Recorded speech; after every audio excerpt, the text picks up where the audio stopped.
Welcome to How to Fly for Free. This course is the fastest way to learn how to maximize travel rewards and fly anywhere for next to nothing. I'm Daniel, and in this course I'm going to show you how I've earned tens of thousands of dollars in free airfare with no negative impact on my credit score. In fact, my score has actually gone up since I started earning free flights in 2009.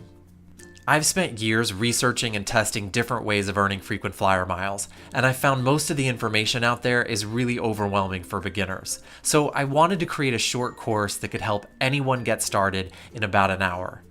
No juggling a dozen credit cards or trying to use complicated strategies that require hours and hours of your time and a spreadsheet just to keep track of everything.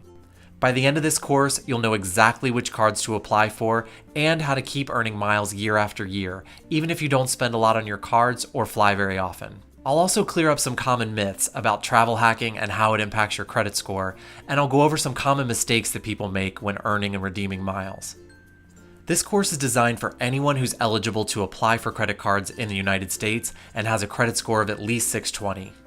It's ideal for busy people who want to earn free flights but don't want to spend a lot of time doing it. So check out the course description, and I look forward to helping you learn how to fly for free.